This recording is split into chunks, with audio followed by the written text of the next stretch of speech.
Hello and welcome to Flash Forward. I'm Rose and I'm your host, recording this special this week from a blanket fort in a rental house. Flash Forward is a show about the future. Every episode we take on a specific possible or not so possible future scenario. We always start with a little field trip into the future to check out what is going on, and then we teleport back to today to talk to experts about how that world that we just heard might or might not actually happen. Got it? Great. This episode, we are starting in the year 2047.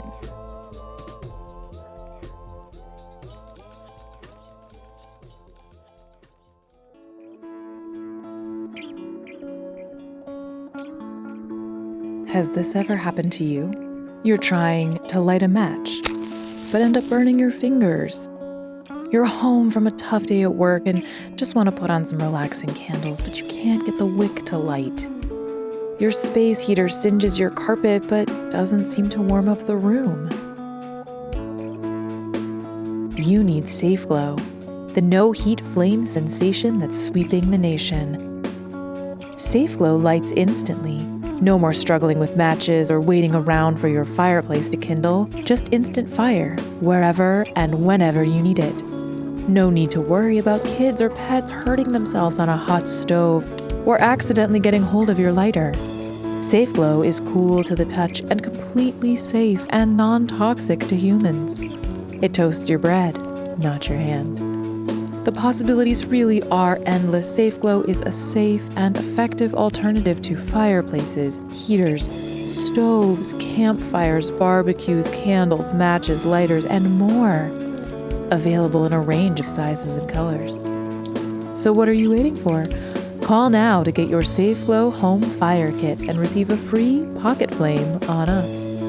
If you don't love it, just send it back within 30 days for a full refund. Terms and conditions apply. These statements have not been evaluated by the FDA or any regulatory agency. Do not use Safe Glow if you are pregnant or may become pregnant, or if you've ever been diagnosed with dust allergy. Safe Glow, a flame just right at the speed of light.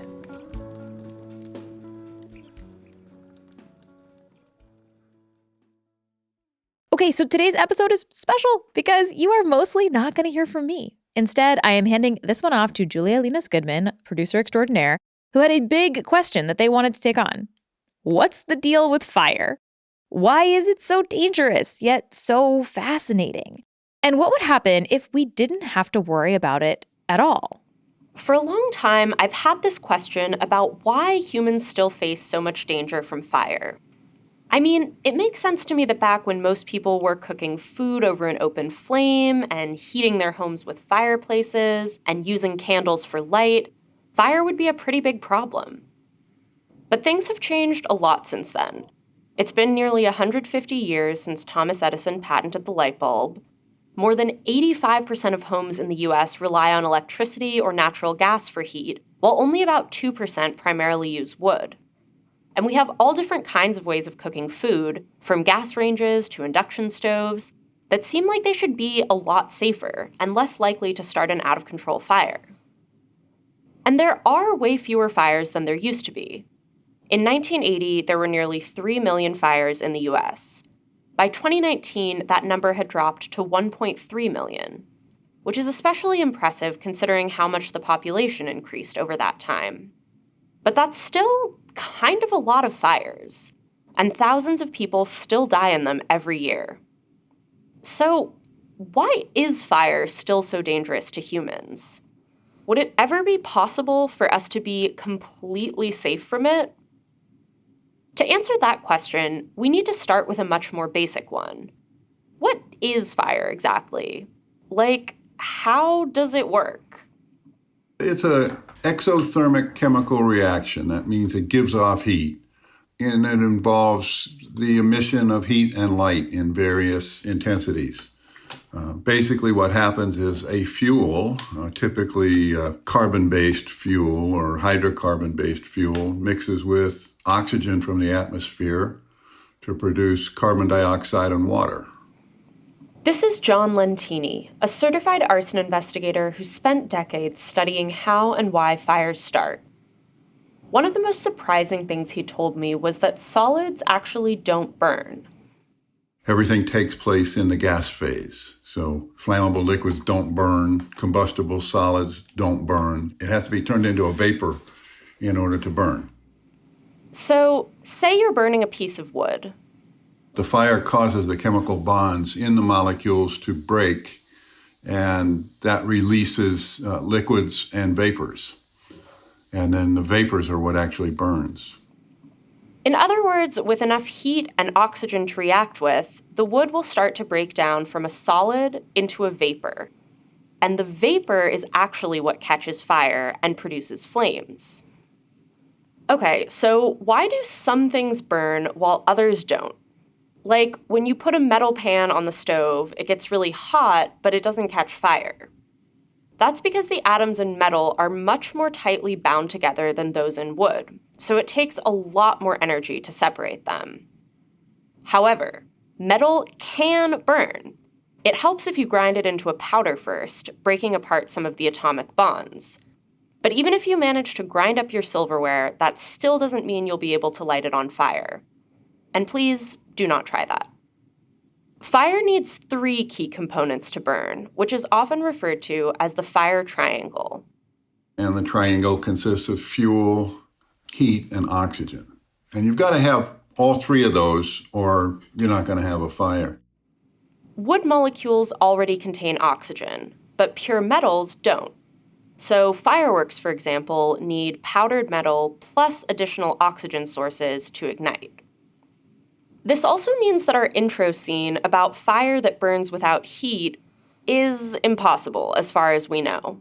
Heat is one of the key ingredients. And John points out that it would be really hard to get rid of that part of the triangle anyway. While most people in the world no longer cook over an open flame, they still have heat in the form of stoves, radiators, and electrical devices. As long as people are going to cook food, and I don't see that changing anytime soon, we're going to have cooking fires. As long as the weather is going to be not a comfortable temperature, we're going to need electricity to either heat ourselves or cool ourselves. And humans kind of famously need to spend most of our time around oxygen, so eliminating that piece of the fire triangle is definitely out. But what if, in order to make fires safer, we focused on fuel? This is actually part of what John studies. Arson investigation is about analyzing a fire to figure out how it started and what exactly burned. There was this case that really changed the way John thought about fire and fuel. In October of 1990, a house in Jacksonville, Florida burned. Gerald Lewis escaped the fire with his 3-year-old son. But his wife, his pregnant sister-in-law, and the family's 4 other children died. It was a really upsetting event, and the case received a lot of public attention. Lewis's wife had a restraining order against him, and there was a record of him threatening to burn the house down. Prosecutors charged him with arson, which in Florida meant he was facing the death penalty. Lewis said he didn't start the fire, that he didn't even know how it started. He said that he saw a basketball-sized fire on a sofa, and he and his wife had tried to put it out, and it got away from them. But we just couldn't believe it would burn that quickly. The speed of the fire suggested someone had added an accelerant, like gasoline. A bottle of gas was found in Lewis's car, and the prosecutor's analysis also detected gasoline. 12 different fire investigators said this was arson. But then they brought in John. And when I looked at this guy's chemical analysis, it was crap. It was not gasoline. And I took the data and had it copied and sent around the country to 10 of the top people in the fire debris analysis world. And they all said, this is not gasoline. Doesn't look anything like gasoline. But a lot of other clues did support the idea of an arson. Like, the cracks in the glass were in this pattern that's called spider webbing, or crazed glass. Crazed glass, that meant rapid heating, which in turn means it's a intentionally set fire. The way the wood had burned also looked like a hotter, intentional fire. What looked like the scales on an alligator's back. We called it alligatoring. And if the scales were big and shiny, that meant a rapid fire. And if they were flat and dull, that meant a slow fire. The evidence was unclear, but as luck would have it, there was an identical house on the same block. It had been condemned and was about to be demolished anyway.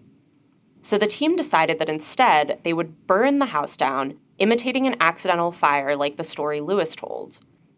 If the fires looked the same, it would prove that Lewis could be telling the truth. John and his colleagues went to really extreme lengths to make sure the conditions were the same in both fires. Like, they figured out where Lewis's family had bought their furniture and bought the exact same furniture for the experimental house. They redid the floors, the walls, the curtains to be as similar as possible. When everything was ready, the team lit the couch on fire, and they waited to see when the room would become fully involved, which means the entire room is on fire. And we thought for sure it was going to take 15 or 20 minutes for the room to get fully involved. And by the time 3.5 minutes had passed, the room was fully involved. Even though there was no gasoline, just a regular couch, the fire burned super fast and hot. Suddenly, Lewis's story made sense. I was ready to go and render an opinion that the fire had been intentionally set until I ran the test. And the prosecutor was right there with me. I was working for him. And I said, I don't think I can go and give that testimony tomorrow like we had talked about. I was going to participate in sending this guy to the electric chair based on, what I thought I knew about fires. It turns out a lot of the indicators that people use to prove an arson aren't perfect. Not only are they not perfect, they're not good indicators at all, but people believed them for years and years because the people practicing fire investigation were not scientifically trained. This was a really big deal, and not just for John personally. His experimental findings challenged some of the most basic rules of arson investigation. Prosecutors dropped the case against Lewis, but some of John's colleagues weren't so quick to let the whole thing go. I was a pariah in the fire investigation world for a number of years. They called me everything but a child of God for letting this killer go. This kind of thing is a problem across forensic science. A lot of forensics comes out of police work, not scientific research. And that means sometimes the standards aren't nearly as rigorous. But a lot of people on juries, and even forensic researchers themselves, believe the field is much more reliable than it actually is. Like, some bite mark examiners have claimed they would only make an incorrect identification 1 in 10 quadrillion times. When actually tested, they were found to be wrong about 1 in 6 times. Research has found that faulty forensic work is a factor in 1/4 to half of all wrongful convictions. And those are just the ones we know about, the people who were eventually able to be exonerated. I have helped no fewer than 15 people get released from the penitentiary after they have been convicted of arson. And getting a conviction overturned is really, really difficult. And it can take years, if not decades, to make it happen. Because although you are innocent till proved guilty, once you are proved guilty one time, it becomes your burden. You're guilty until you can prove yourself innocent, which is very difficult, if not impossible. So, yeah, there's still people rotting in prison that don't belong there. John had an interesting theory about why so many people get convicted of arson, even though most fires are accidents. If you have a death, particularly if children die, somebody's got to pay the price. Whether anybody did anything wrong or not, somebody's got to pay the price. And fire is just, it makes the evening news. And it gets people, all frothed up about, bringing justice to the poor victims. And I see this so many times that people talk about, we've got to bring justice to the victims. Well, if the victim is a victim of an accident, there ain't no justice to be had. But, sometimes people want to bring it anyways. John's test fire in Gerald Lewis's case showed that a really bad fire could happen even if no one did anything wrong. The fuel was just a regular living room sofa, and it burned way faster than arson investigators thought was possible. So why was that? These days, our furnishings are filled with polyurethane foam, which is like solid gasoline. It's even got the air mixed into it with the foam plastic. Okay, so that really surprised me. Like, why are we making couches out of solid gasoline? People just didn't have a clue what they were doing when they put polyurethane foam into sofa cushions. So certainly we can improve the materials that we surround ourselves with. In the 1950s and 60s, synthetic fabrics started to show up everywhere. They were cheap, versatile, and easy to take care of, and they were unsurprisingly popular. But it also quickly became clear that many synthetic materials were dangerously flammable. California enacted one of the earliest furniture fire safety standards in 1975. They've now got standards for mattresses and furniture where, it can burn, but it can't burn too hot. And so that just reduces the danger of it, makes it a whole lot easier for someone to extinguish early on. Unfortunately, the major chemical companies producing synthetic fabrics didn't stop selling them. Instead, they added a bunch of new chemicals called flame retardants that were supposed to make synthetic materials safer. It just turns out that those chemicals are so nasty, they'll give you cancer. So you want to die from a fire, you want to die from cancer, from exposure to these nasty chemicals. Here's the kicker. These chemicals don't even prevent fire very well. Fires that start with upholstered furniture still account for 1/5 of fire deaths in the U.S. And in the last several years, lawmakers have been trying to regulate flame retardants. But the American Chemistry Council, whose members include Chevron, Dow Chemical, and DuPont, has been fighting tooth and nail to keep these chemicals around. Chemical companies have an interest in using flame retardants so that they don't have to come up with another solution to the whole sofa made of solid gasoline problem. But tackling this problem in a real way could get us closer to a future where fire isn't such a threat. And John did have some other ideas for how we could make ourselves completely safe from fire. He said focusing on fire detection could be the best way to do that. It is possible that we could develop fire detection capabilities that would allow us to detect fires before they get big enough to do any damage or to hurt anybody. The existing technology today could just be improved, miniaturized, made cheaper, so that you could put, a half a dozen detectors in a room, one that'll detect carbon dioxide going up, one that'll detect temperature going up, one that will detect smoke, one that will detect light. This is actually a huge part of why there are fewer house fires today than there used to be. The number of fire deaths in the United States is going down. It's been going down ever since smoke alarms got cheap. And they continue to go down. And usually what we find when you have a fatality is that the building wasn't sufficiently protected with smoke alarms. Keeping a working smoke alarm at home cuts the risk of dying in a fire in half. But unfortunately, that's not something everyone has. It's so tied to housing justice, right? And tenants' rights. What are the rights of a tenant? What are the responsibilities of a landlord? And when those aren't, met, how does the city intervene to make landlords, do what they're responsible for? And we're going to talk more about that when we come back. So, remember how earlier I mentioned that the number of fires in the US has decreased over time? That's true, but it's also not the whole story. While the likelihood of a fire happening has gone way down in the last 40 years, the odds of someone dying or being injured when one does happen have actually increased. In other words, the total number of fire deaths has gone down, but the proportion of fire deaths has gone up.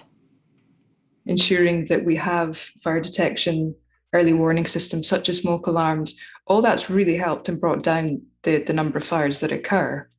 But we still see that the amount of harm that occurs when one does break out is really not changing that much, or in recent years is actually increasing.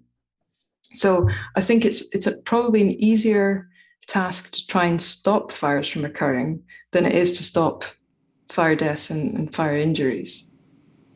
This is Dr. Lynn Hulse, a psychologist with the University of Greenwich's Fire Safety Engineering Group. And this is a particular problem with residential fires. While only about a quarter of all U.S. fires happen in someone's home, those fires account for nearly 80% of deaths. This risk doesn't impact everyone equally. Research consistently finds that low-income people are more likely to be injured in fires, and Black and Indigenous folks are disproportionately likely to lose their lives in a fire. A lot of the standards for fire safety, like sprinklers and smoke alarms, are enforced through local building codes.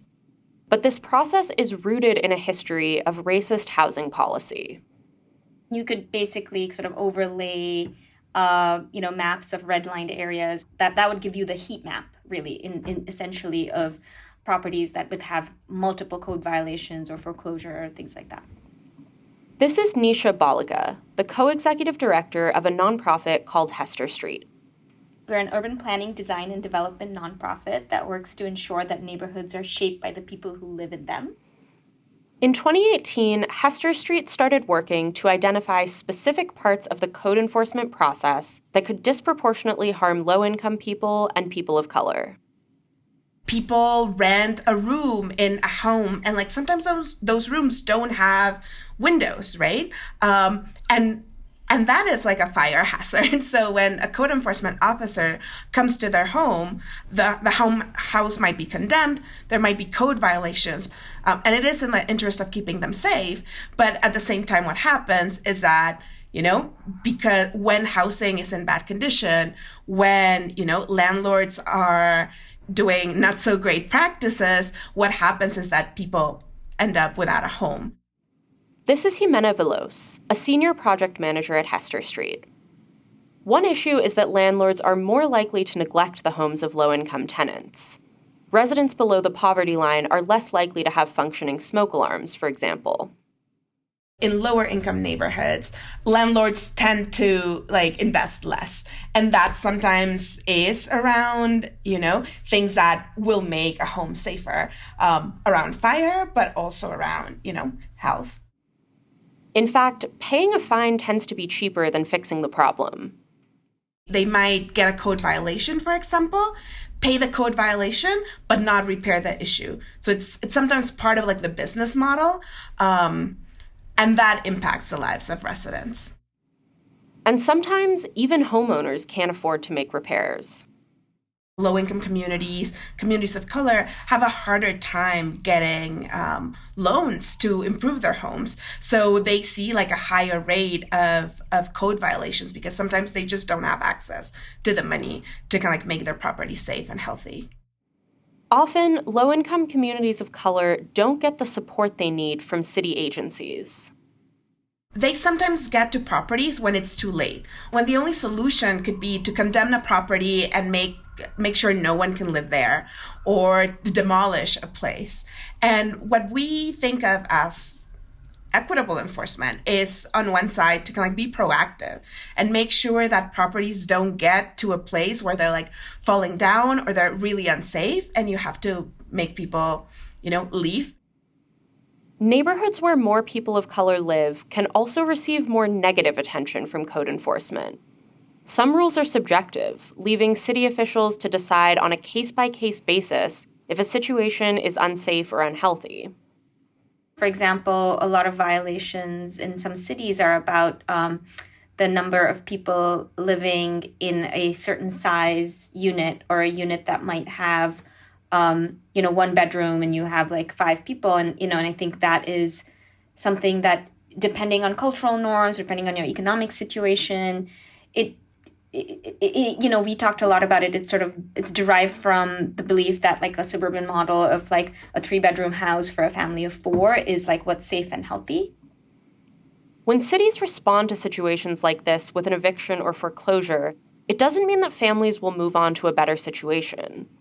They might just end up with another landlord who doesn't make repairs or safety changes, and the cycle continues. But there are ways cities can support their residents to have safer homes rather than punishing them for problems they can't solve by themselves. Like this program that started in 2008 in Santa Clarita, California. The city made a list of all the code violations, but they didn't start out by giving residents a fine. Instead, they notified people of the issue and connected them with resources to help pay for the repairs. So could you get a bulk discount at Home Depot to take care of this? Could you get a vendor to help with roofs? Could you do community projects in the neighborhood where you can help each other take care of your violations? And then they also provided mini grants for people to take care of that. And it kind of became a whole thing where we're we're going to help you get this because our end goal is not to give you a ticket and get you out of your house. Our end goal is to keep you safe, keep you in this neighborhood, and have this neighborhood thrive. At the end of the experiment, 95% of homes that participated had gotten up to code. And this is the kind of thing we have to think about if we want a future where we're totally safe from fire. You've heard this phrase of the day after the revolution happens, someone still has to pick up the trash. I think it's similar, right?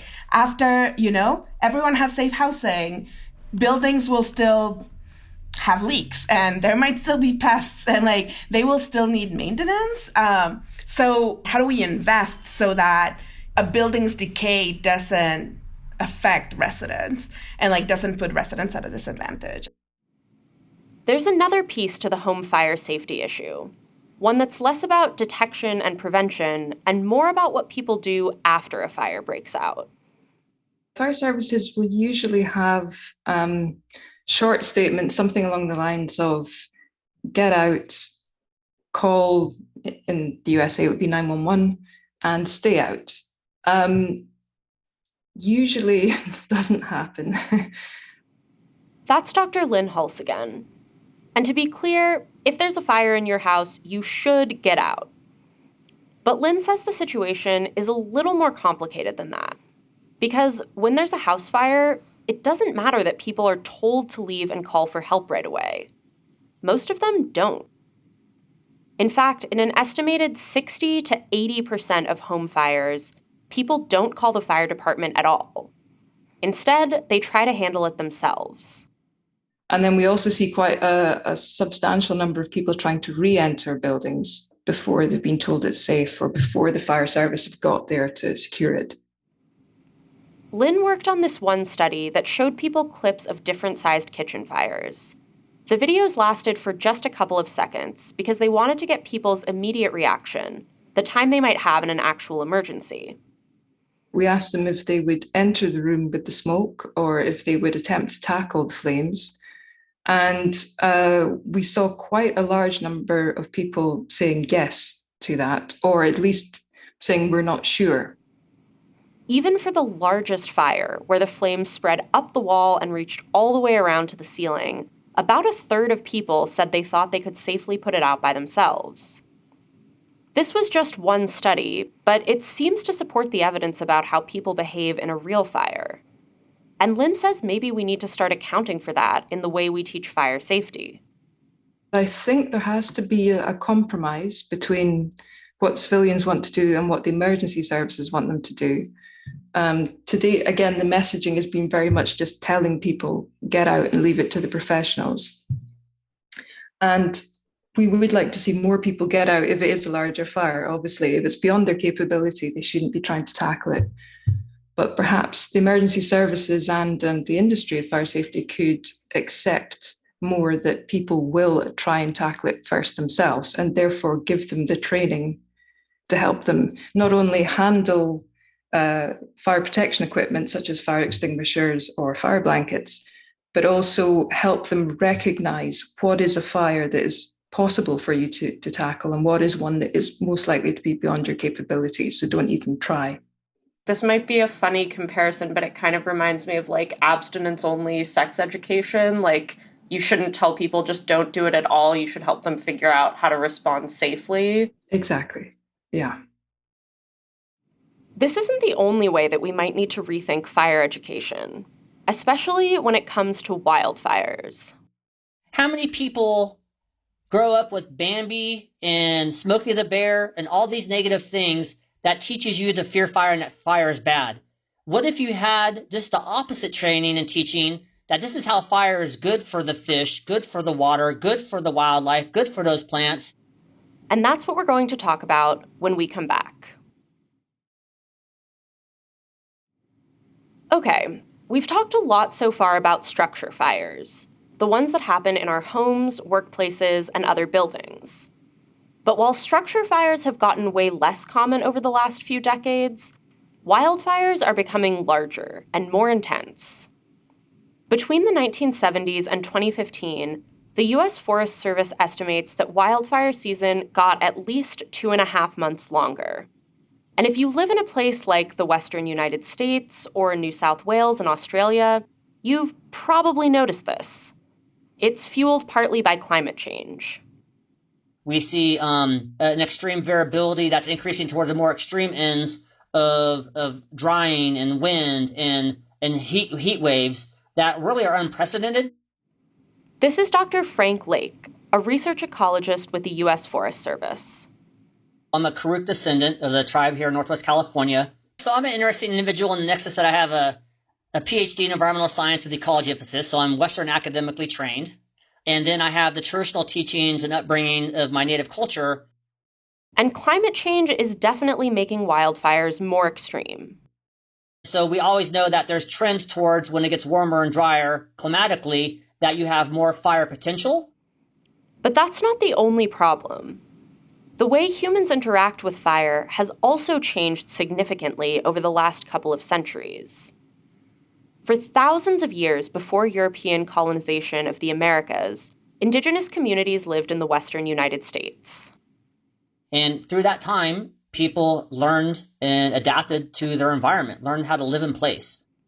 One of the important parts of that environment was fire. And that could be dangerous, but it could also be useful. Frank refers to these indigenous communities as fire-dependent cultures because they actually needed fire to support the plants they used for food, medicine, and tools. Take huckleberry bushes, for example. If the forest grows in too much over those berries as an understory plant and the forest canopy gets too closed, then it has too much shade, not enough light. You have vegetative growth, or just leaves and branches of the huckleberries, but they don't have enough flowering. So, plenty of bushes, not many berries. But when some of those bigger trees in the forest burn, it makes room for the bushes to get more sunlight, so huckleberries can grow. And you have easier fruit picking, wildlife has easier access, those good vitamins now in the landscape that otherwise would have been shaded out and just been sticks and leaves. Over time, people learned how these burn patterns worked, and they were able to strategically set fires to change the environment. So just not relying upon lightning fire to do what you wanted on the landscape for beneficial fire effects, but to proactively manipulate or modify that fire regime to get the cultural outcomes you want for those fires and the types of things you rely upon that come after fire. All of that changed when Europeans started taking control of land in the Americas. They tried as hard as possible to stop indigenous folks from lighting fires. Like when Spanish soldiers arrived in what's now California. One of the first rules that went into place by the governor was to suppress Indian burning. California came into statehood soon after that, adopted the same thing. Part of this was because Europeans hadn't lived in this ecosystem before, and they didn't know how it worked. And a lot of that was misunderstanding, I think. You know, from one culture imposing its will and its desires for the land over another, like the indigenous people, and then that European-based perspective that fire was dangerous or demonizing it and that there was nothing really good of that could come from it. And so you had these really conflicting cultural perspectives about the importance of role fire. And it probably won't surprise you to hear that these policies were also tied to racism.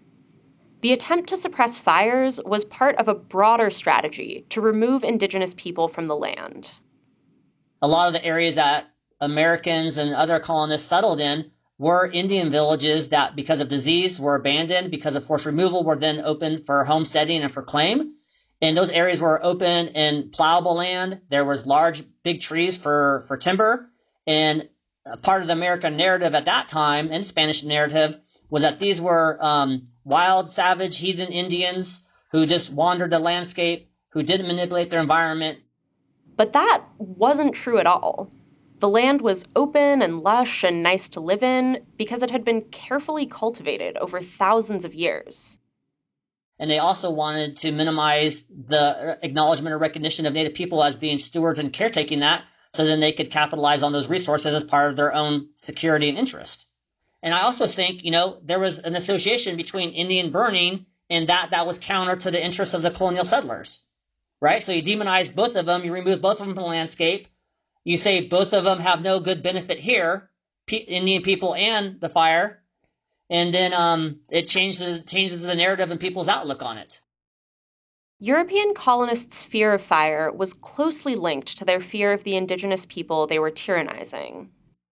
Often you see the negativity directed towards Indian people who were, they're burning in defiance against us, or the Indians are attacking us and burning out places. And some of those accounts were, we were pursuing the Indians across this ridge system as they headed back to the mountains, and then they were soon burning off the hills to obscure where we saw them, or they were burning out areas to prevent us from tracking them. And I look at that same time of the year in the fall, and I thought, well, that's very presumptuous. They probably were burning for acorns and probably burning for pasture and game improvement, and you're just imposing or interjecting your cultural bias in a negative way about why the Indians were using fire. Or it might have been because they don't want to be shot and killed by you. They probably were maybe burning out behind to keep you from getting them. After the founding of the United States, this colonial strategy of fire suppression became official federal policy. Over the 1800s and early 1900s, there was a series of huge, deadly fires. So when the U.S. Forest Service was founded in 1905, one of its first jobs was to try to put out every single wildfire. The Forest Service's approach had benefits.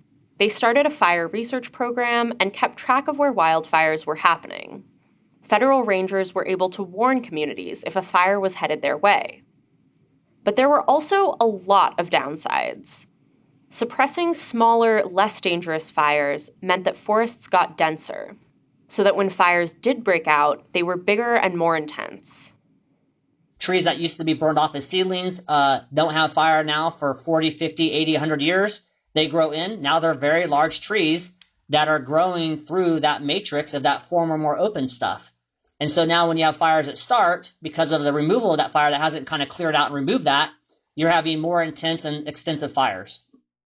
Denser forests also lead to drought because there are more trees drawing water out of the ground.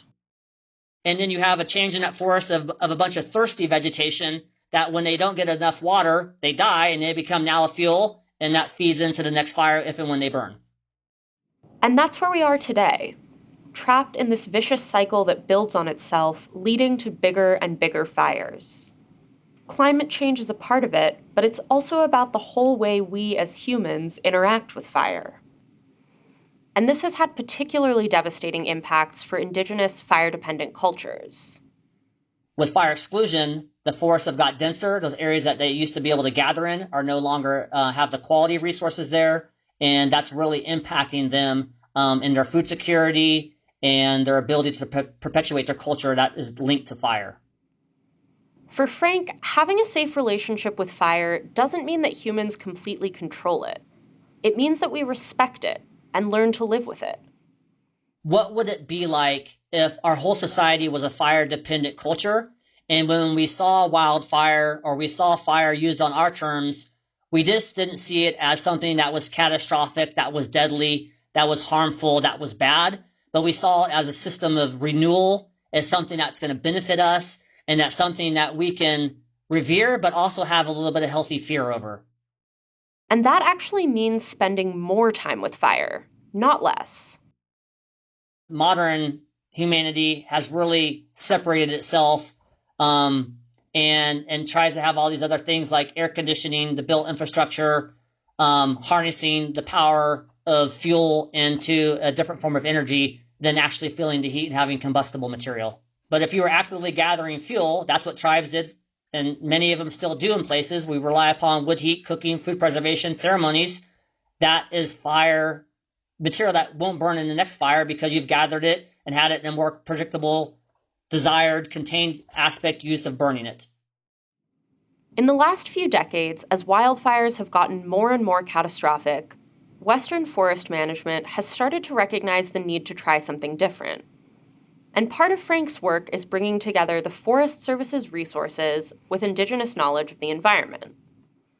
I don't want to overinflate or over kind of state that Indigenous people as fire-dependent cultures are going to provide all the answers and solutions, but where they haven't been considered has been a shortcoming of our approach to learn to live with fire, and where it has been considered and it actually is being adopted, and there's partnerships and alliances working with Indigenous people to restore fire as part of the environment, as a part of a cultural practice. The science and the feeling in my heart and my mind is that we're going to be better for it, that we're going to leave and create a world for our future generation where they can live safer in and around and with fire. When Frank imagines the future of fire, he pictures his grandchildren telling a story. It starts thousands of years ago, with Indigenous communities developing a respectful relationship with fire. Then the story shifts to when European colonists arrived and began suppressing fires. And at the end of that, we saw that the land was sick, people were sick, we were losing our valued animals, our plants, our streams were going dry, our fish were beginning to suffer, and we had a hard place in our relationship of where we're going to be. Who are we going to be as a society? And at that time, these cultures came together, the ones who were the colonist settlers and the ones that were indigenous, and there was a way of learning how to live with fire. And these people who tried to suppress and demonize fire for over 100 years learned that maybe they needed a better way to look at it and live with it. And when they began to embrace those teachings, then they became to a place where they had a safer, more livable landscape. And that would be the story that I would want my grandchildren to say in the future, is that we learned from our mistakes. We came together. People used to fear fire. It used to be deadly. But now that we use it and we live with it, we're in a much better place.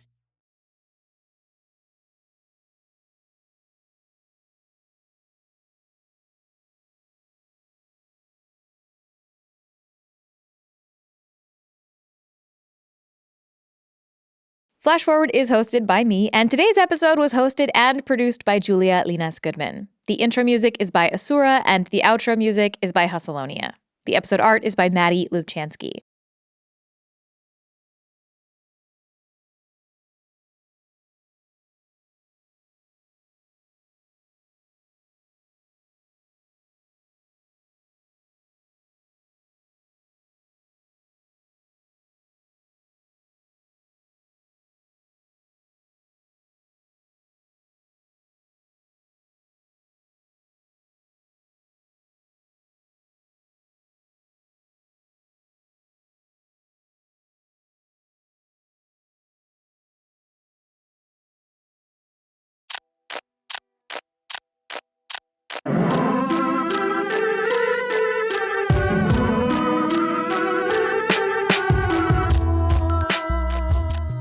Flash Forward is hosted by me, and today's episode was hosted and produced by Julia Linas Goodman. The intro music is by Asura, and the outro music is by Hustalonia. The episode art is by Maddie Lubchansky. Special thanks this week to Andrew Kiva and Marlon Molina. Two quick cool things to go along with this episode. We are commissioning some really cool sort of retro fire posters from an amazing artist. Those are going to be on the website soon, and you'll be able to see them. Patrons are actually going to get some of these in the mail as postcards. And speaking of patrons, the book club book for not next month, but the month after, for October, is actually going to talk a lot about some of the stuff we talked about today. It's called An Indigenous People's History of the United States, and it is in part a little bit about some of this fire stuff. So if you're interested in learning more and you want to become a patron and discuss, we're going to read all about it in the book club. You can find out more about all of that at flashforwardpod.com/support. If you want to suggest a future that we should take on, send us a note on Twitter, Facebook, or by email at info@flashforwardpod.com. We really do love hearing your ideas. And if you want to discuss this episode or some other episode or just the future in general, you can join the Facebook group. Just search Flash Forward Podcast and ask to join. That's all for this future. Come back next time and we'll travel to a new one.